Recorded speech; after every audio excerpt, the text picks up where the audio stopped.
Imagine a universe where a single man wields unimaginable power, his name whispered with reverence and fear across countless worlds. Paul Atreides, the Muad'Dib, has ascended to the throne, but his reign is far from serene. Dune Messiah, the sequel to Frank Herbert's groundbreaking Dune, delves into the price of absolute power and the crushing weight of destiny, offering a deeply human and thought-provoking exploration of leadership, loyalty, and sacrifice. 12 years have passed since Paul Muad'Dib's triumphant victory over House Harkonnen and the Emperor. As ruler of the known universe, he commands not just an empire, but also a fanatical religious movement. His followers have launched a jihad in his name, spreading his influence through violence and conquest to worlds he has never seen. Paul, despite his immense power, is haunted by the staggering loss of life his reign has caused and the limitations of his prescience. Though he can see countless possible futures, he is trapped in the flow of a single, inexorable path. Paul's rule is anything but secure.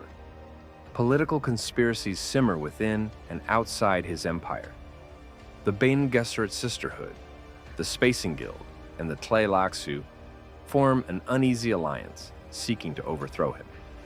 Together, they hatch a complex plot involving a Ghola, a resurrected cloned human named Hate, who is none other than Paul's childhood mentor and friend, Duncan Idaho.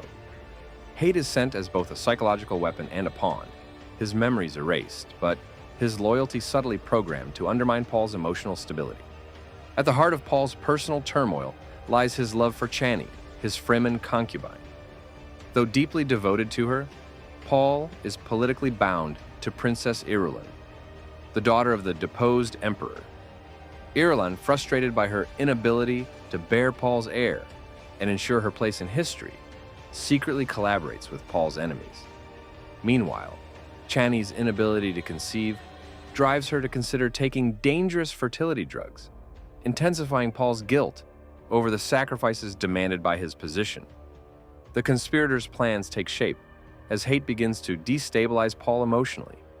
The Ghola's presence rekindles memories of the loyal Duncan Idaho, reminding Paul of the human connections lost in his rise to power. Hate's cryptic behavior and prophetic warnings challenge Paul's grip on his precarious future. As if these pressures weren't enough, the Tleilaxu present Paul with another shocking weapon. A child born of Paul's genetic material, created without his consent. This grotesque act of manipulation underscores the lengths to which his enemies will go to control him.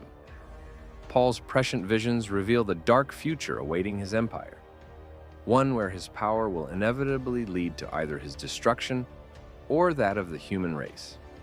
He is tormented by the paradox of his foresight.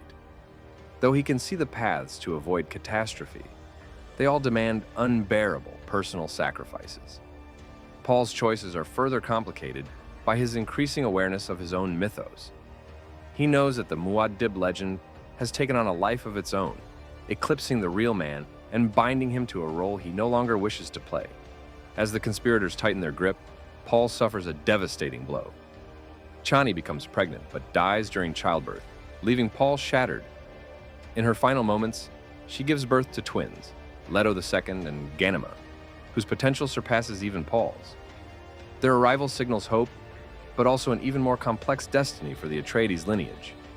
Overcome by grief and guilt, Paul blinds himself in accordance with Fremen tradition after losing his physical sight in an assassination attempt. However, his prescience allows him to see without eyes, symbolizing his ultimate detachment from the mortal world. In the climax, Paul chooses to walk into the desert alone, fulfilling the Fremen custom of blind men seeking death in the sands. His abdication of power marks both an end and a beginning, as the twins, his heirs, represent the continuation of his vision and the potential for humanity's salvation.